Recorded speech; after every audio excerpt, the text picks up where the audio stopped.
27. oktobra zaznamujemo rojstvo enega največjih slovenskih pesnikov vseh časov. Prav tako se ob koncu jesenskega meseca spominjamo prerane smrti Simona Jenka.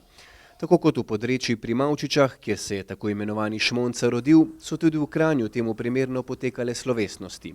V Prešernovem gaju pred pesnikovim grobom in pred spominsko ploščo v Tomšičevi ulici v Kranju. Sklepno dejanje pa je bila podelitev Jenkovih nagrad za najboljšo pesniško zbirko zadnjih 2 let v galeriji Prešernovih nagrajencev. Jenkovo nagrado so prvič podelili pred 30 leti, ko je v Prešernovem gledališču zasedal pesniški simpozij, na katerem so bili prisotni eminentni pesniki kot interpreti poezije.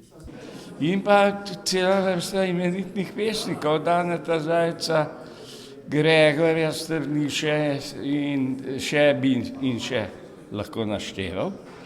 In z Rudijem, ki se je takrat je bil predsednik programskega sveta tega srečanja, se je pa takrat tudi že pripravljal, da prevzame predsedništvo Društva slovenskih pisateljev. Oba sva nekako ugotavljala, da mora se to obeležiti tudi z enim tovrstnim dejanjem, kar bi bila nagrada za poezijo. Še posebej za liriko. Simon Jenko oziroma Jenkova nagrada je bila prva in tudi smiselna odločitev. To je bilo hitro sprejeto in od začetka je imel ingerenco nad tem programski svet srečanja.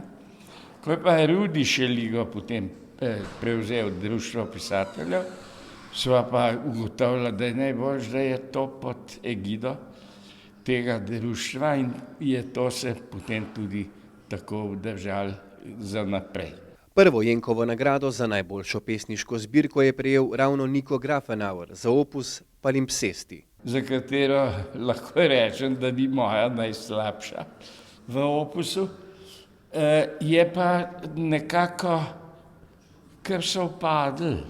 Ne da bi namerno se midva klikaško nekako dogovarjala, zato, ker naslednje so bile tudi posvečene pesniškim delom od Daneta Zajca, Tomaža Šalamuna, cela Svetlane Makarovič in tako naprej, lahko bi še našteval vseh 30.